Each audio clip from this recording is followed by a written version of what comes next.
stop going on business trips right now. What? What are you talking about? If I did that, it would inconvenience a lot of people. So, it's okay to inconvenience me? You think dumping all the housework on me is fine? I never said that. Plus, you barely do any housework when I'm away. Shut up! How many times do I have to tell you not to talk back to me? Anyway, I have to go on these trips. It would cause problems at work if I didn't. If that's the case, then we're getting a divorce. Again, with this talk. He hasn't changed at all. I'm Miranda, a 30-year-old company employee. I met my husband, Justin, at work. He was the representative for one of our clients. Our relationship started after he invited me to dinner following a meeting. After 5 years of dating, we got married. I learned halfway through our relationship that he was the only son of a company president. It didn't really matter to me, but it seemed important to him. He said most women change their attitude when they learn he's the president's son, often asking for more. But I didn't change how I acted, which made him think I was the right person for him. Him being the president's son actually complicated things for me. Since he was destined to be the next president, I had to quit my job and work at his company to better understand the business. It was hard to leave the job I had for 8 years, but I decided to join my husband's company and worked hard to learn everything. I didn't want to be seen as incompetent, especially as the future president's wife. So, I took on work proactively, even doing overtime. This made me popular with my superiors and colleagues, and I started to enjoy my work more. However, Justin didn't seem too happy about it. I'm home. Welcome back. Working late again. Huh. Yeah, it was another busy day. We're in different departments, but I'll have to learn all parts of the business eventually. We might end up working together at some point. Haven't you been working overtime a bit too much? Yeah, but everyone's swamped. I can't just leave early. You really don't understand, do you? What do you mean? You'll be taken for granted. By whom? By the people at the company. I was confused. How does working overtime together lead to being taken for granted? You're going to be the president's wife. It looks bad for someone like you to be doing grunt work with everyone else. Why? I think it's a good thing. It's about maintaining your dignity. I don't see your point. Come on, you should understand that. Why are you getting so upset? I'm not upset. Just come home earlier. I'm starving. Make dinner. He slammed the door and went to his room. I couldn't figure out why he was so angry. The better I did at work, the colder he became. Why are you working so hard? As the future president's wife, I need to work extra hard to learn the job. You don't need to do all that. Just being the president's wife is enough. I disagree.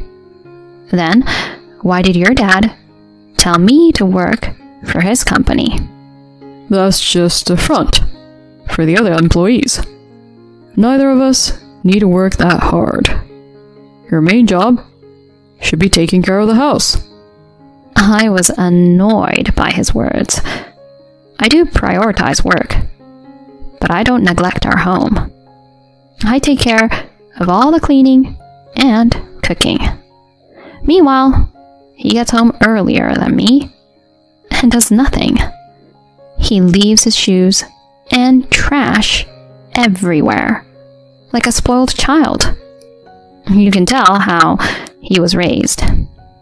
It's exhausting to handle all the housework after a long day at work, and our arguments kept increasing. Why can't you just do what you're told? Stop working overtime and come home earlier. Everyone's working hard. I can't just slack off. Is your department full of people who can't do their jobs? Maybe they're intentionally slow to get more overtime pay. What? That's ridiculous. Everyone's working diligently. Whose side are you on? Mine or coworkers? It's not about taking sides. You're saying things that aren't true, and I'm just setting the record straight. If you dislike me that much, let's get a divorce. Don't talk about divorce so lightly. You'd be in trouble if I divorced you. But remember, you're the one who made me angry. He said that, and again, retreated to his room. It was the first time he mentioned divorce, so I was taken aback and didn't respond well. Eventually, the fight didn't lead to divorce, thanks to the intervention of my in-laws. But I was genuinely worried about whether I could continue being married to such a hysterical man. My patience was nearly at its limit. After a busy period at work, I had fewer overtime hours, and my husband was quieter. But then, as I started traveling more for business due to a new project, I had to be away from home for 3 to 4 days a month, sometimes even a week. During these times, he was home alone, and he began to complain about my trips. Why do you have to go on so many business trips? I can't help it. It's part of my job. You're just accompanying others, right? Smiling and nodding beside them. Why do you need to go? What are you talking about? I'm the one in charge, and I'm the one dealing directly with the clients.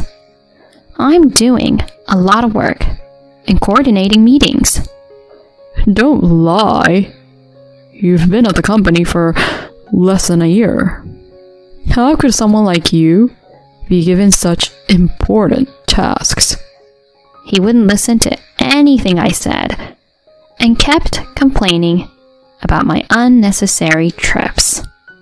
You just want to avoid housework. That's why you volunteered to go, right? His accusations were too much. It was just nitpicking. Think whatever you want. I was tired of fighting head on, so I decided to let it slide. But even that seemed to irritate him, and he confronted me again. You're mocking me, aren't you? I'm not. Yes, you are. Otherwise, you wouldn't act or speak like that. Oh my god. This is so annoying. Let's just end this conversation. Annoying? What do you mean, annoying? Don't mess with me. Annoying to talk to your own husband? Don't get too cocky. You wouldn't become a president's wife if you hadn't married me. Whether your life is a success or a failure depends on me. His outrageous statements were unbelievable. Could such a person really become the next president? Stop going on business trips right now. What are you talking about? If I did that, it would inconvenience a lot of people. So, it's okay to inconvenience me? You think dumping all the housework on me is fine? I didn't say that. Besides, you don't do any housework while I'm away. I always end up doing everything when I get back. Shut up. How many times do I have to tell you not to talk back to me? Anyway, I have to go on these trips. It would cause problems at work if I didn't. If that's the case, then we're getting a divorce. Again with this talk. He hasn't changed at all. In the end, we fought, and I went on a 3-day business trip the next day. When I returned home, I expected the house to be a mess and to receive an earful from him. I felt depressed as I unlocked the door. But when I entered, the house was as clean as when I had left. I thought my husband had cleaned it. Maybe he had finally listened to me.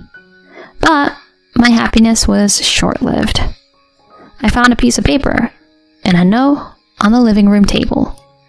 A divorce paper. And the note had a message from him. This is your fault. I'm serious about divorcing. I've gone back to my parents' house. If you don't want a divorce, come and apologize. What is this? He left divorce papers and just left. And his part was already filled out. Perfect! I was more delighted than I had been in recent times. I immediately filled out my part and submitted it to the office. With my parents' help, I moved my belongings back to my home. I have successfully left the house. Justin called a few times. He was probably impatient because I hadn't come to his parents' house yet. I ignored his calls and went to the office. I then went to see the president, my father-in-law, and afterwards, we went to his house together. You finally showed up. Why are you ignoring my calls? What's your problem? Exactly. How dare you act like this as a daughter-in-law? Don't get too full of yourself. Hey. What kind of way is that to talk? Dad? Why are you here? Why are you with her? They hadn't realized. My father-in-law, Nate, was behind me and had been rude to me. It seems what Miranda said was true. Dad? I don't know what she told you, but she never listens to me. Right? You know it too, Dad. She's slow at work, volunteers for unnecessary business trips just to avoid housework, and does whatever she wants. Fire her from the company. Make her focus on housework at home. His self-centered words were unbelievable. I decided to stay quiet and let Nate handle it. Justin, you're really hopeless. Miranda has earned tremendous trust from her colleagues in the same department. She's very capable. That's why she's trusted with important business trips. But, and you? What about you? Barely working, always slacking off, harassing female employees, asking them out, causing trouble. Moreover, you leave work right at quitting time and never do overtime. I've received complaints about you, not only from your department, but from others as well. I can't let you continue to damage the company's reputation just because you're my son. It's not Miranda who should be fired. It's you. What? Wait, what are you doing? That's too harsh. Oh, my poor Justin. Be quiet. It's because you always coddle him that he's become so entitled. I know I'm partly to blame too. I tried to discipline him whenever necessary, but every time I did, you undid it by buying him games, clothes, whatever he wanted. That's why my lectures never sank in. If you continue to spoil him like this, you'll have to leave this house too. That would be a problem.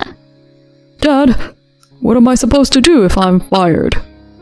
I can't do housework, and being a stay-at-home husband would be embarrassing. Stay-at-home husband? What are you talking about?